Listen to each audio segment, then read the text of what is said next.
Well, Jonathan, thank you so much for joining us here in Monaco for Thank the you. event and participating as one of our speakers. Well, it's lovely to be here. And thank you so much for taking the time to interview with us. It must be a very busy period following the merger with King & Wood Mallesons, the Chinese and Australian firm. How's that going? Well, it's just been announced and we're very excited about it. I mean, clearly China and Australia are very active markets, very important in private equity. We're seeing a lot of activity in private equity in Asia and Australia and globally generally, and so this is part of us moving to a much more global platform. Absolutely, and it's from the sound of the conversations at this event, having that presence on the ground nearer the markets is definitely a benefit. Yes, I mean China is just huge in relation to both local funds and exits for European funds and LPs into European funds. Asia similarly, Singapore, Hong Kong, Korea, Japan, Australia. I mean the whole thing is focused around that part of the world. I mean we of course will continue to focus on Europe, but as part of something where we are able to bring Asia into play. Definitely, and with a global perspective, as you mentioned. And with that additional perspective, what are your observations of the currently, would you say, polarized markets and the struggles some funds are having to fundraise, or not at all in some cases? Yes, I think I'd start much more positively than that. There are a number of funds that are oversubscribed and raising money very quickly. So you've got a truly polarized market with every different type.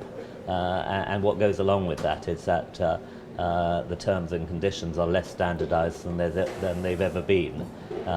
So people talk about standardized terms and conditions, and indeed the terms and conditions of funds, if you compare them now to when I started doing them 30 years ago, they're remarkably similar. But once you attune yourself to the fact that little has changed, there are actually some fairly substantial differences emerging. So we categorise funds into 4 categories.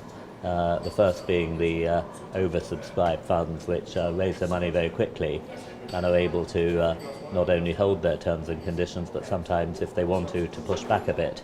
The second category then is funds that raise all their money, hit their targets, but they take a long time over it and need to make some concessions to LPs to do that.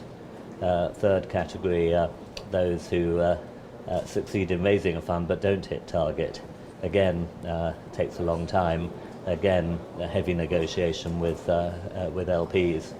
And then the fourth category, people who, one way or another, don't raise a fund at all, and they're falling back on a number of different strategies. I mean, some people don't even look at raising a fund at the moment and are just using these alternative structures like separate managed accounts, like club funds, pledge funds, and deal-by-deal financing structures. So there's a big variety.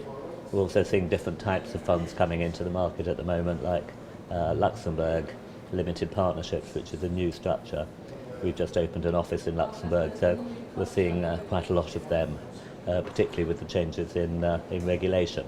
Absolutely, and having to keep up with the diversified tactics companies are having to employ in more difficult times, I guess. Yes, and Absolutely. As I say, in response to the AIFM directive.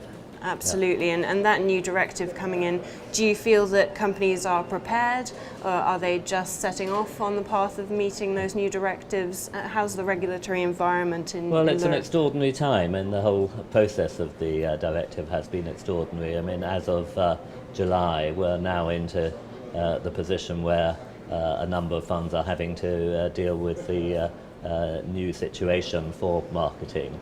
And those funds that aren't yet or aren't going to be within the directive, registered under the directive. I suppose that covers fund managers who haven't yet registered, non-EU funds, Jersey funds, American funds, I mean we're doing a Brazilian fund at the moment who want to market into Europe, and sub-threshold funds, less than 500 million. They're all in, those 3 categories are all in different positions, but broadly at the moment they're there aren't clear rules as to how they market in different countries. So we're in a peculiar situation where the new regime has come in, but nobody really knows what the rules are.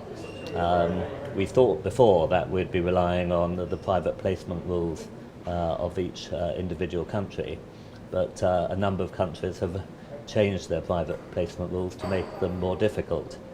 So depending where you're marketing, it's more or less difficult, or even sometimes impossible.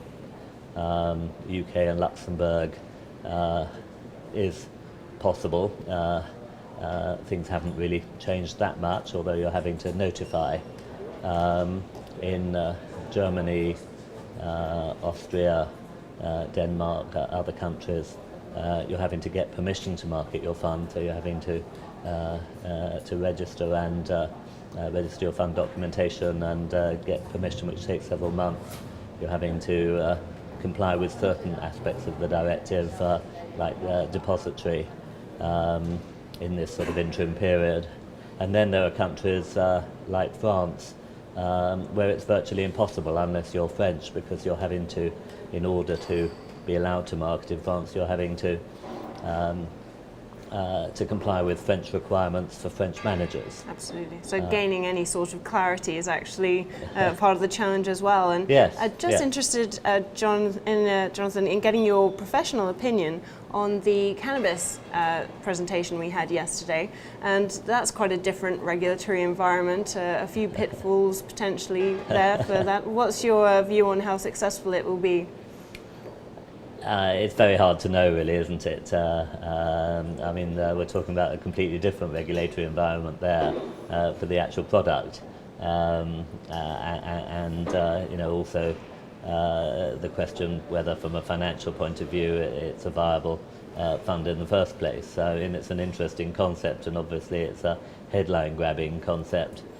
Be interesting to see how it does. I don't think I can say I have a view at the moment. You'll be watching that space. Watching that space, absolutely. Thank you very much, Thank you. Jonathan.